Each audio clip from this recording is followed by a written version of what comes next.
Hello friends, चलिए आज का सेशन शुरू करते हैं।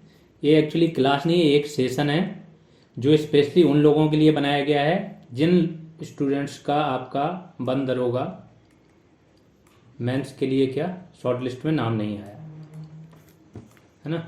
उन लोग को क्या है, वो लोग टेंशन में थे अभी तो 2 दिन से, तो बहुत सारे मुझे डायरेक्ट मैसेज आ रहे थे कि सर आगे अब क्या करें, इतनी मेहनत की है, इतनी आशाएं थी।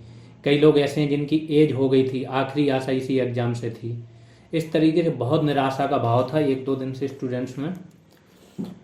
तो मैंने सोचा इन लोगों के लिए कुछ स्ट्रेटजी लेके आएँ, कुछ इनको रियलिटी से वाकिफ़ कराया जाए कि क्या है क्या नहीं है, आप क्या कर सकते हो, जिससे कि शायद इन लोग को, जितने भी लोग हैं, इंस्पायर हो सकें या कुछ रास्ता मिल सके।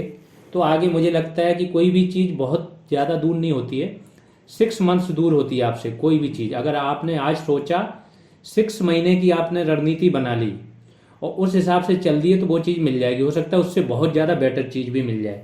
तो उसी पे हम पूरा डिटेल में बात करेंगे। तो शुरू करते हैं। तो पहले उस कोट से शुरू करते हैं। ये कोट मैंने पढ़ा है यूपी पीसीएस के, जो आपके संजय श्रीनेत हैं चेयरमैन, जो वो अपने उस पर लगा के रखे हुए हैं, और ये मैंने पहले भी पढ़ा था तो मुझे अच्छा लगता है। तो सिंपल सा कोट है, every day start with some expectation. आपका हर दिन कुछ आशाओं के साथ शुरू होता है। एंड एवरी डे, और हर दिन एंड्स, खत्म किस चीज के साथ होता है? एक्सपीरियंस के साथ, अभ्यास के साथ। एक्सपीरियंस मतलब जो आपको उससे एक्सपीरियंस हुआ मेनली, ठीक है। इसका हिंदी क्या होता है मेरे को आ नहीं रहा अभी। तो हर दिन आपका आशाओं के साथ शुरू होता है, और वो खत्म किसके साथ होता है? एक एक्सपीरियंस लेके जाते हो, उससे आप कुछ ना कुछ सीखते हो मेनली, ठीक है। But experience teaches us, experience से हमें क्या सीखने को मिलता है कि हम अपनी आशाओं को कैसे मैनेज करें, आशाओं का प्रबंधन कैसे करें। प्रबंधन और नियंत्रण में बहुत अंतर है। प्रबंधन आपका, पहले चीज़ें क्या होती थी आपकी, नियंत्रित ज़्यादा होती थी। जब से आपका ये मैनेजमेंट आया, चीज़ें इजी हो गई, काम फास्ट गति से होता है, त्रुटियां कम होने लगी। तो प्रबंधन क्या होता है? काम को पूरा करना, और नियंत्रण में केवल आप काम को नियंत्रित करते हो, ठीक है। तो इस कोट का सिंपल सा मतलब ये हुआ है कि हर दिन आप कुछ आशाओं के साथ शुरू करते हो, जब शाम होती है तो उससे कुछ ना कुछ आपको एक्सपीरियंस मिलता है। उस एक्सपीरियंस का उपयोग आप क्या करते हो? अपनी आशाओं का प्रबंधन करने में करते हो। अगर सही तरीके से कर लिया तो आपकी आशाएं आगे वाले समय पूर्ण होती जाती हैं, नहीं किया तो वो आशाएं आशाएं ही बनी रहती। अब उन लोगों पे आते हैं कि जिन लोगों का शॉर्ट लिस्ट में नहीं आया है, उनके लिए वो आगे क्या कर सकते हैं, ठीक है। क्या उनके सामने आया होगा? 1-2 दिन टेंशन रही होगी, अब थोड़ा वो नॉर्मल होने पे आए होंगे।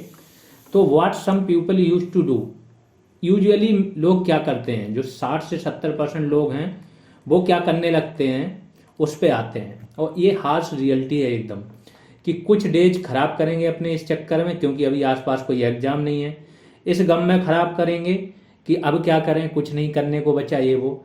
लेकिन वो अगर ध्यान से सोचेंगे तो उनके पास और कुछ करने का ऑप्शन है क्या? क्या वो बिजनेस में जा सकते हैं? अगर पढ़ाई छोड़ेंगे तो क्या है, बिजनेस में, प्राइवेट जॉब, या फिर एग्रीकल्चर, 3 चीजें ही हैं। तो क्या इसमें वो जा सकते हैं? नहीं जा सकते हैं। और अगर गवर्नमेंट जॉब ही ऑप्शन है, आगे कोई और ऑप्शन नहीं है, और कोई और ऑप्शन का मतलब ये नहीं है कि 6 मंथ बाद आप सोचोगे ये कर लेंगे। 6 मंथ तो आप यहाँ पे लग जाओ, फिर जब 6 मंथ का आपको टाइम है तो 6 महीने में तो यहाँ पे भी चीज़ें चेंज हो जाएंगी। कल से आप जा सकते हो क्या इन चीज़ों में, कि आपने आज सोचा कि हाँ अब यहाँ पे आपकी चीज़ें खत्म हो गई, आपसे नहीं हो रहा है, तो क्या कल से आप बिजनेस स्टार्ट कर सकते हो, खेती में जा सकते हो, प्राइवेट जॉब में जा सकते हो। इसको बहुत ही एकदम डीपली सोचना। अगर ऐसा नहीं कर सकते हो तो अपने जो ख्वाब हैं उनको ख़त्म करो। गवर्नमेंट जॉब का ही सोचना है तो गवर्नमेंट जॉब का सोचना है, तो ये टाइम जो आप खराब करोगे इसको बिल्कुल मत करो। आयोग को कुछ लोग दोष देंगे, आयोग ने ये किया वो किया ऐसे किया, बट भैया आप किस रियलिटी में जी रहे हो? आयोग क्या करेगा? जनसंख्या इतनी बढ़ रही है, हर साल बोर्ड में, 12th के बोर्ड में कितना व्यक्ति बैठता है? 50 लाख से ऊपर बैठता है सिर्फ यूपी बोर्ड में। ये 50 लाख में कम से कम नहीं तो 50,000 तो टॉपर है। 50,000 व्यक्ति तो वो है जिसको पढ़ने की आदत बनी पड़ी है, वही आके ग्रेजुएशन कर रहा होगा। तो ये हर साल एक बना पड़ा है, तो हर साल इतने व्यक्ति तो ग्रेजुएटेड होते हैं टॉप कॉलेजों से, आईआईटी वगैरह से। ये नए ऐड होते हैं आपके उसमें। एक कंपटीशन को इनको इतनी आदत पड़ी होती है बैठ के पढ़ने की कि आप 2 से 3 घंटे जब टेलीग्राम पे बैठे हुए होते हो ये लोग रट डालते हैं सारी चीज़ें। तो कंपटीशन इनसे और हर साल ये बढ़ रहा है।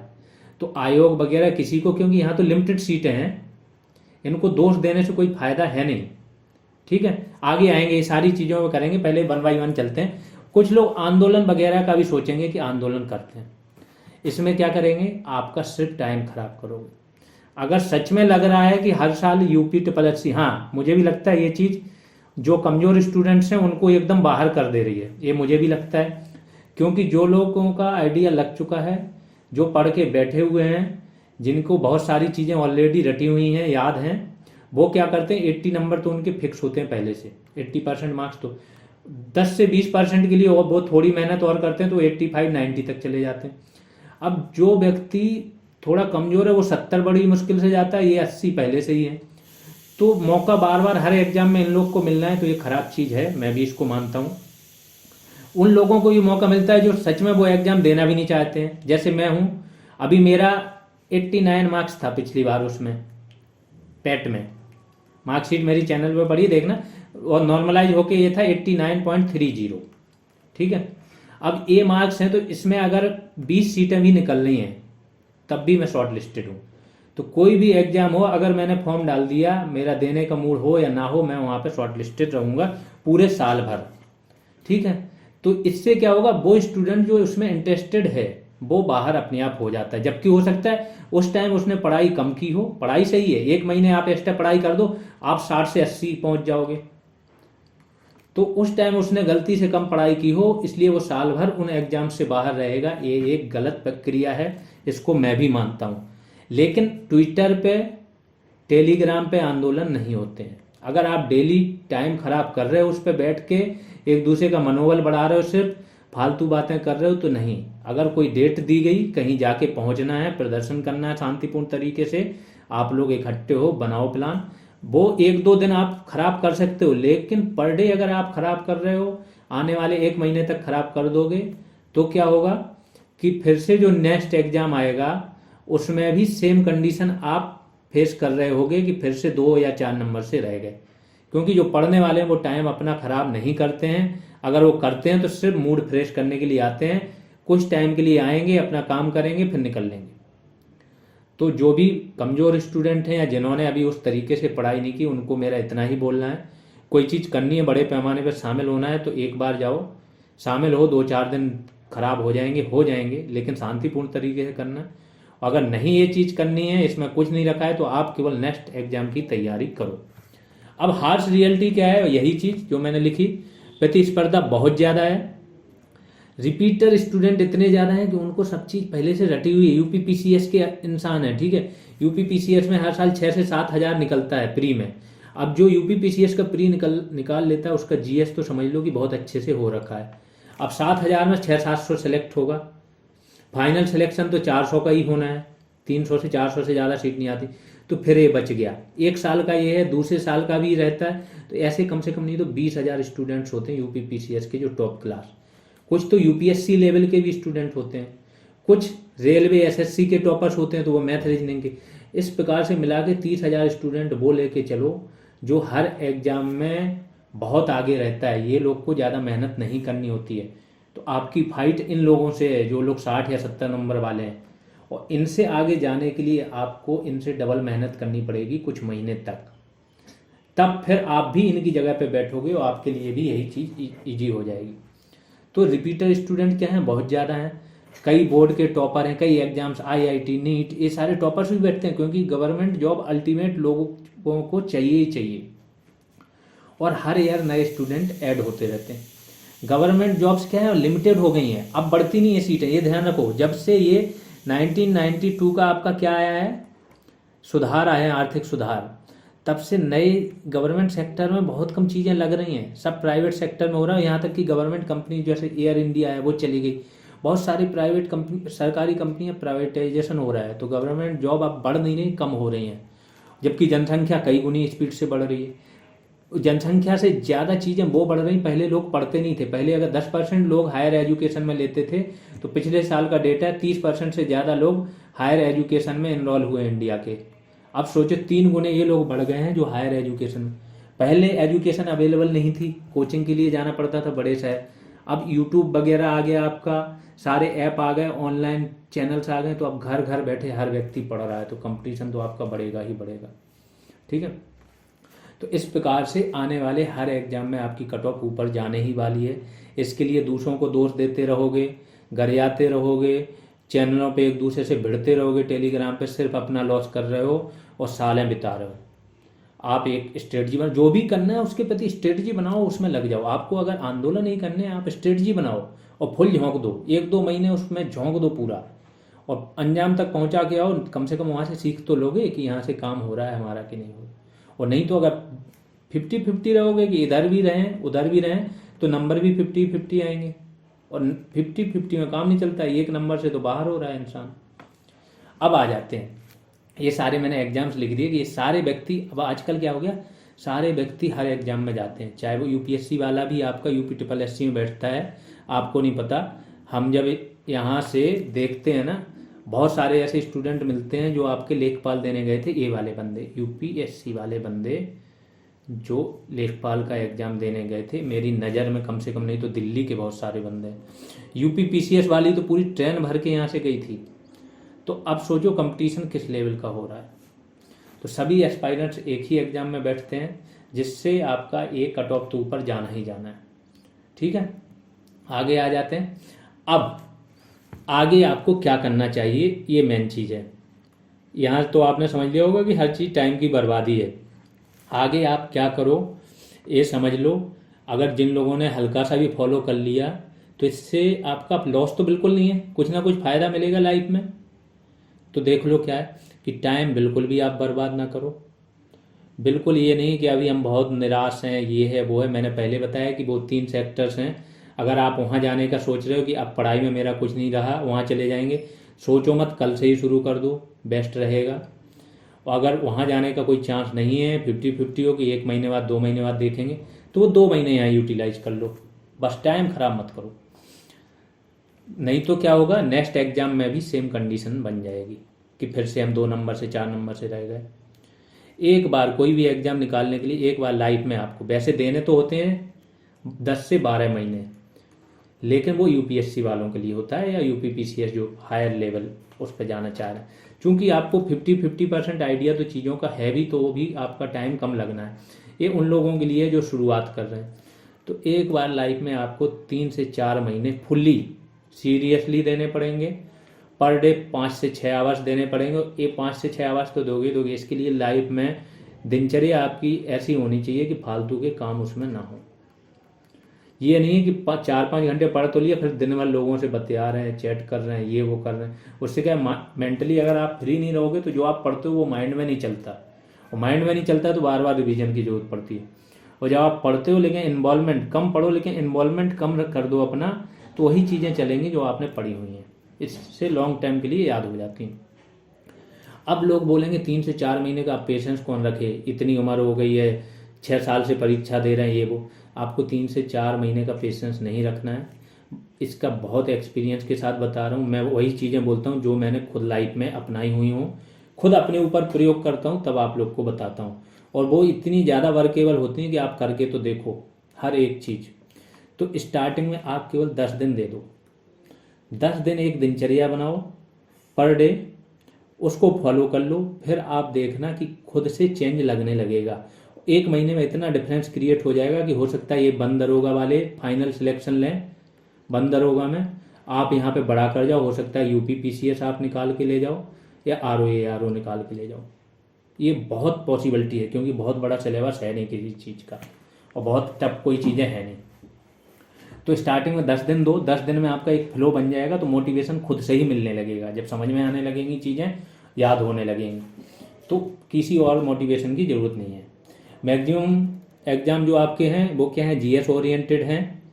जीएस के सभी मुख्य सब्जेक्ट कौन कौन से हैं यहाँ पे बता दे रहा हूँ। हिस्ट्री है आपका, ज्योग्राफी है, पॉलिटी है, इकोनॉमी है, साइंस है, एनवायरनमेंट है। एनवायरनमेंट बंद दरोगा के लिए आप ऑलरेडी 50% पढ़ चुके हो, और 50% पढ़ी अपनी जगह है, यहाँ पे समझ बन गई होगी। जो भी चैप्टर मैंने बताए होंगे इतने समझा के बताए होंगे कि बची हुई एनवायरनमेंट भी आपकी इसी से ही एडेड हो जाएगी, इसी से ही कवर हो जाएगी। तो मेजर सब्जेक्ट होता है हिस्ट्री, 25 से 30% पोर्शन यही कवर कर लेता है। अगर हिस्ट्री आपने अच्छे से फिनिश कर दी, बाकी चीज़ों में आपने प्रैक्टिस सेट भी लगा ली, वो 1 लाइनर्स याद है, तो भी आपका काम होने का चांस बन जाता है। इतना मेजर सब्जेक्ट है। और पीसीएस से लेके हर पीसीएस उससे छोटे एग्जाम्स में हिस्ट्री आपकी मेजर पोर्शन में ही आती है। ज्योग्राफी फैक्चुअल ज्योग्राफी आती है, कॉन्सेप्चुअल नहीं आती कि अल्फ्रेड वैगनर ने ये दिया, चक्रवात कैसे आते हैं किस जगह, ये यूपी पीसीएस में भी नहीं आता है, नीचे भी नहीं आता है कि मरुस्थल कैसे बनते हैं बताइए, गर्म जलधाराएं कैसे चलती हैं। ये सारी क्षेत्रफल चीज़ें मेंस में आ जाती हैं, लेकिन प्री में तो फैक्चुअल ज्योग्राफी आती है। फैक्चुअल ज्योग्राफी मुझे लगता है 7 दिन की होती है पूरी, इंडियन प्लस वर्ल्ड मिला के। 7 दिन में अगर 5 से 6 घंटे पढ़ लिया आपने तो पूरी फैक्चुअल ज्योग्राफी इतनी बेटर तरीके से ख़त्म हो जाती है। तो ज्योग्राफी भी बहुत मेजर सब्जेक्ट नहीं। पॉलिटी बहुत आसान है, ये बात आप लोग मानो। पॉलिटी की एक प्ले लिस्ट मैंने डाल रखी है, उसमें ऑलमोस्ट 60 से 70% पॉलिटी आपकी ख़त्म करा दी है। एक आपका पहला वीडियो मिलेगा, पहले वीडियो में ही आपके 1 से लेके 35 तक अनुच्छेद करा दिए। अब सोचो एक एक अनुच्छेद इतनी डिटेल में, उसमें क्या संशोधन हुए, किसने क्या बोला, कैसे है, उसका मतलब क्या हुआ, क्या एक्सेप्शंस हैं। तो 35 अनुच्छेद मेन जो है स्टार्टिंग के वो हो गए। दूसरे में आपके नीति निर्देशक तत्व, तीसरे में आपका मूल कर्तव्य। तो 3 वीडियो में तो आपका ऑलमोस्ट मेन चीज़ें सारी खत्म हो रही हैं। तो पॉलिटी भी बहुत टफ नहीं है, अगर पढ़ोगे, बोले ना 5 से 6 घंटे दोगे तो बहुत आसानी से चीज़ें हो जाएंगी। इकोनॉमिक्स जो मैंने बोला एक करंट बेस्ड आती है। वैसे इकोनॉमिक्स पे एक वीडियो पड़ा हुआ है, वो भी आप देख सकते हो। तो उसमें 60% इकोनॉमिक्स के सारे कॉन्सेप्ट, निर्धनता, बेरोजगारी, जीडीपी, जीएनपी, इसके अलावा जितने इंडेक्स होते हैं इसमें, एचडीआई इंडेक्स पूरा डिटेल में बताया कैसे निकालते हैं, hunger index, happiness index, gender gap index, हर एक इंडेक्स की बात हुई। 10 से 11 इंडेक्स आपके उसी एक वीडियो में कराए हैं। बेरोजगारी, निर्धनता, इसके बाद आरबीआई के बारे में बहुत डिटेल में बताया है, और भी बहुत सारी चीज़ें जो आप सोचते हो ना, कैसे महंगाई क्या होती है, इन्फ्लेशन क्या होता है, कितने टाइप की होती है, कैसे बढ़ती है, कैसे कम होती है, मार्केट कैसे काम करता है, मांग और पूर्ति के सिद्धांत, मतलब बहुत डिटेल में ये आपका केवल एक वीडियो में कराया है। अगर आप देखोगे तो जीडीपी, जीएनपी, जीएनआई क्या होता है, नेशनल इनकम किसे बोलते हैं, एनएनपीएफसी को, तो कैसे निकाली जाती है, जीडीपी से जीएनपी कैसे निकालोगे, एनएनपी कैसे निकालोगे, ये सब चीज़ें बहुत डिटेल में कराई हैं। बट आपको ऐसे नहीं पढ़ना है, ये तो मैं बता दे रहा हूँ कि क्या क्या चीज़ें पड़ी हुई हैं आपके पास, और क्या मैं अभी आपके लिए लेके आ रहा हूँ उन लोगों के लिए जो सच में निराश हैं और जो सच में मेहनत करना चाहते हैं। क्योंकि बहुत सारे बंदे ऐसे थे, 300 से 400 बंदे वो थे जिन्होंने नोट्स बनाए थे। उन लोगों के लिए मुझे भी दुख हो रहा था कि वो बेचारे कम से कम पढ़ने लगे थे अभी तरीके से, और उसमें से कम 50 से 100 आदमी बाहर हो गए। तो इन लोगों के साथ मैं हूँ। मुझे ऐसा लगता है कि ये लोग मेहनत करने के लिए इन्होंने आदत पड़ चुकी थी। अगर ये मेहनत करेंगे तो आने वाले 3 to 4 मंथ, ज़्यादा या 6 मंथ में कोई भी एग्जाम निकाल के ले जाएंगे। ठीक है, ये तो सारे सब्जेक्ट हो गए। अब आपको बताते हैं कि आपको कैसे करना है, अप्रोच क्या रहना चाहिए। तो सब्जेक्ट वाइज आप रीडिंग स्टार्ट कर दीजिए। एक सब्जेक्ट उठाइए पहले। कुछ स्टूडेंट क्या होते हैं, 2 पेज इसके पढ़े, 2 पेज उसके पढ़े, अरे आपकी समझ ही नहीं बन पाएगी। एक मूवी, कभी मूवी देखने गए हो तो 3 घंटे पूरी देखते हो ना, ये तो नहीं करते हो ना कि एक मूवी देखी बीच में ये भी देख लो। पहले एक समझ बनाओ अपनी किसी भी सब्जेक्ट के प्रति। तो कम से कम नहीं तो उसको 8 से 10 दिन के लिए एक सब्जेक्ट उठाओ, उसको बार बार पढ़ो, पिछला सब्जेक्ट पढ़ो, जैसे कुछ भूले फिर पढ़ो, समझ बनाओ अपनी, तब जाके वो लॉन्ग टर्म के लिए याद होता है। ठीक है, क्वेश्चन बहुत सारे लोगों को एमसीक्यूज में ये मानसिकता तोड़ने में बहुत समय लगेगा। एमसीक्यूज करने में इतना मजा आता है, अरे भाई बेस पढ़ तो लो, एमसीक्यूज बहुत आसान हो जाते हैं करने। तो अब थोड़ा जल्दी से बताता हूँ कि कोई एक सब्जेक्ट चूज करो, एक टॉपिक को अच्छे से रीड करो। उसका जो सब्जेक्ट चूज किया उसका पहला टॉपिक बहुत अच्छे रीड करो, स्लोली। फर्स्ट जो रीडिंग होनी चाहिए बहुत स्लो होनी चाहिए, एक एक चीज़ समझ के। जब तक चीज़ें समझ में नहीं आई आप उससे आगे ही मत बढ़ो, समझो उसको। दूसरी जगह से ऑनलाइन देखो, क्वेश्चंस पे ना पहुंच जाओ, ऑनलाइन देखो उसको क्या मतलब होता है, कैसे।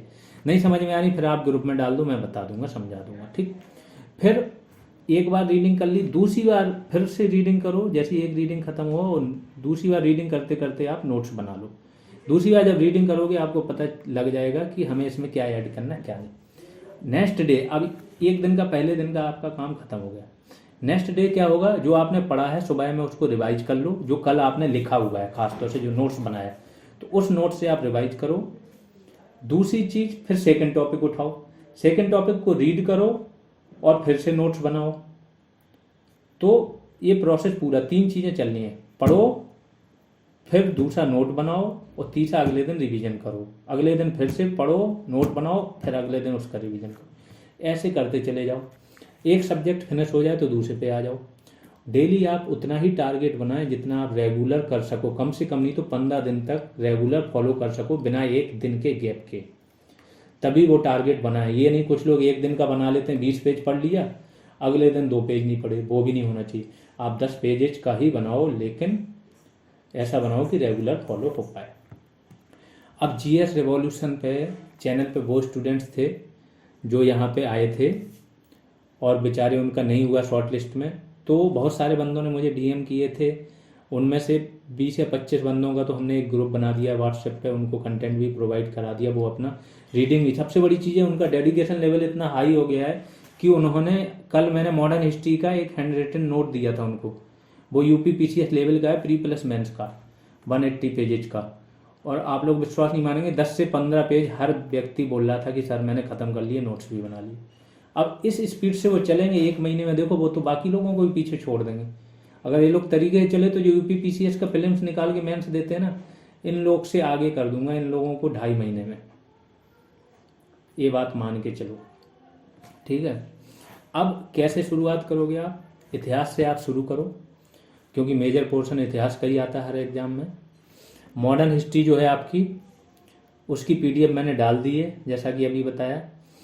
तो उसको क्या करना है, पर डे मिनिमम 10 से 15 पेजेज उसके बहुत स्लोली पढ़ो, और जब पढ़ लिया तो पीडीएफ से कोशिश करो जो आपने पढ़ा है उसका नोट्स खुद का हो आपका, और फिर उसको रिवाइज करो। इस तरीके से करते चलो। उसके पहले, ये सब करने से पहले एक हिस्ट्री का प्लेलिस्ट होगा आपके पास, जो जीएस रिवॉल्यूशन चैनल पे जाओगे तो एक प्लेलिस्ट का नाम है हिस्ट्री मेंस मॉडल आंसर। इसमें 10 से 12 वीडियो पड़े हैं, वहाँ पे चेक करना। एक वीडियो होगा 1 घंटा 48 मिनट का, सबसे नीचे मिलेगा आपको, 1 घंटा 48 मिनट का वीडियो होगा। ये हिस्ट्री का, इसमें पूरा ओवरव्यू एक एक टॉपिक पे मैंने डिस्कस किया, हिस्ट्री के प्राचीन से लेके आधुनिक तक। इसको आप देख लोगे ना तो आपका बहुत सारा काम यही, 10 से 15% नॉलेज तो इसी वीडियो से मिल जाएगा आपको, पूरी हिस्ट्री का प्राचीन से लेके आखिर तक। और ओवरव्यू मिल जाएगा कैसे पढ़ना है, किसी चीज़ को कैसे अप्रोच करना है। तो कोई भी व्यक्ति जो सीरियसली पढ़ रहा है पहले इस वीडियो को बहुत ध्यान से पूरा देखे, तब जाके चीज़ें शुरू करे, आपके लिए चीज़ें आसान हो जाएंगी, ठीक है। 10 दिन का टारगेट रखो कि आधुनिक भारत आपका फिनिश हो जाए। आधुनिक भारत ही आपका, देखो एक हिस्ट्री सबसे मेजर पोर्शन है और हिस्ट्री का आपका 60% है मॉडर्न हिस्ट्री। तो ये आप कर लोगे ना तो बाकी जितना मॉडर्न हिस्ट्री है ना, बाकी सब्जेक्ट इससे छोटे छोटे हैं। पूरा सब्जेक्ट बता रहा हूँ, पॉलिटी है, जितना आप मॉडर्न हिस्ट्री में चीज़ें पढ़ोगे, फैक्ट कॉन्सेप्ट ये वो, पॉलिटी में उससे उसके 80% भी नहीं पूरी पॉलिटी में, सिर्फ मॉडर्न के। तो आगे के सब्जेक्ट बहुत आसान होंगे। दूसरी चीज़, हिस्ट्री, पॉलिटी, ज्योग्राफी, यही 3 मेजर पोर्शन आपके आने हर एग्जाम में। इकोनॉमिक्स तो करंट बेस्ड आएगा, तो ज़्यादा समय नहीं लगेगा, 2-2.5 महीने में तो उस तरीके से तैयारी हो जाएगी कि आपको पता भी नहीं चलेगा लेवल किस लेवल का बन चुका है आपका, ठीक है। तो पहले आप मॉडर्न करोगे, फिर हम एंशिएंट पे आएंगे, फिर मेडिवल कराएंगे। जैसे ही हिस्ट्री आपकी खत्म होगी, पॉलिटी, फिर ज्योग्राफी, फिर इकोनॉमी, साइंस, एनवायरनमेंट आप बोला है मैंने कि पढ़ चुके हो। साइंस के भी वीडियो चैनल पे पढ़े हैं, आगे चल के हम बताएंगे उनको कैसे कहाँ प्रोवाइड कराएंगे। हो सकता है अगर पॉसिबल रहा तो एक अलग चैनल बना देंगे आप लोग के लिए, यूपी पीसीएस के लिए विशेषता, मतलब यूपी के जो भी एग्जाम है, वीडियो RO जिसमें जीएस आती है, उस पर जितने भी आपसे रिलेटेड वीडियोज हैं वो सारे वहाँ पे ट्रांसफ़र कर देंगे, जिससे कि खोजने में मुश्किल ना हो। प्लस जो भी चीज़ आपसे रिलेटेड होगी वो वहीं पे डायरेक्ट मिल जाए करेगी। 1-2 दिन में इस पर हम डिसीजन ले लेंगे तो वो चीज़ें आपको प्रोवाइड करा दी जाएंगी और बता दी जाएंगी। यूपी स्पेशल और करंट लास्ट के 1 वीक में पढ़ा दिया जाएगा, बहुत इनफ होता है इतना। वैसे यूपी स्पेशल के हमने वीडियो ऑलरेडी डाल रखे हैं, सारा पूरा यूपी स्पेशल ख़त्म करा रखा है, बहुत ज़्यादा डिटेल में सोचो, मुझे मेंस में भी प्रॉब्लम नहीं होती है इस पूरे यूपी स्पेशल से, ठीक है।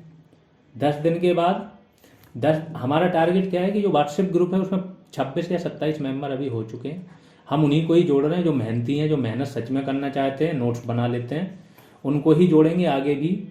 तो जो भी इंटरेस्टेड लोग हैं वो क्या करें, ग्रुप में या मुझे डीएम कर दें, अपना नंबर डीएम कर दें, अपना इंटरेस्ट, और वही लोग आगे आएँ। ध्यान रखना, नहीं तो आगे हम निकाल भी देंगे। जो केवल आके वहाँ पे इनएक्टिव होके बैठ जाएंगे या मेहनत नहीं करेंगे, उनको हम लेके नहीं चलेंगे, क्योंकि हम बहुत ज़्यादा टाइम आप लोग में इन्वेस्ट कर रहे हैं, तो आप में कुछ उसका रिजल्ट दिखना चाहिए। ठीक है।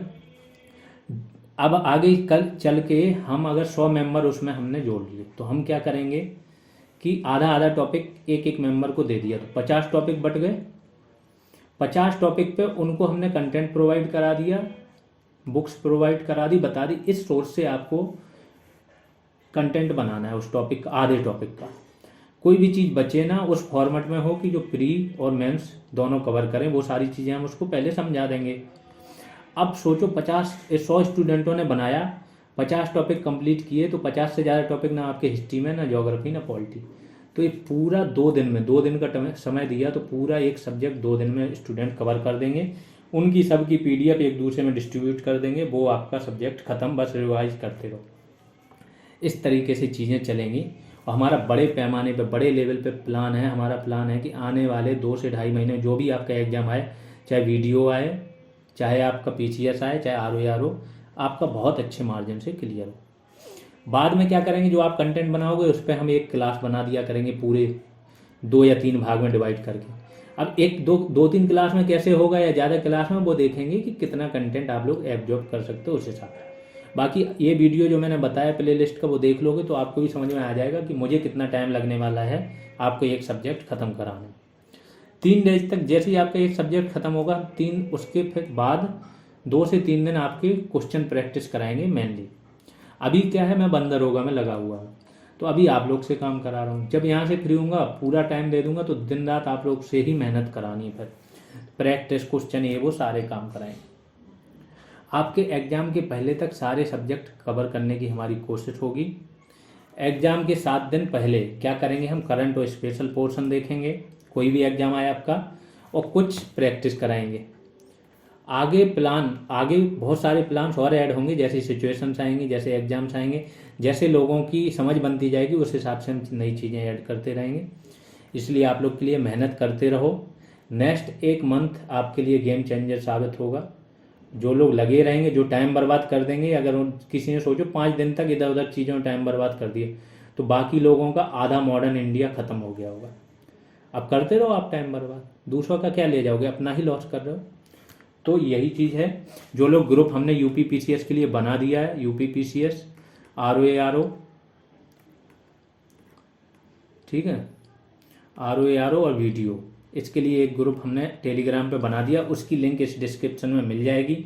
इस वीडियो जो यूट्यूब पे डाला उसकी भी लिंक मिल जाएगी आपको डिस्क्रिप्शन में। पहले उसको देखो, माइंड मैप बनाओ, फिर जुड़ना चाहो जुड़ सकते हो। आप तरीके से मेहनत करोगे तो 2 से 2.5 महीने में हम आपको वहीं पहुंचा देंगे जहाँ पे बंदरोगा वाले आपके रहेंगे, या उनसे आगे ही जाओगे आप। ठीक है, तो अभी के लिए इतना ही, धन्यवाद।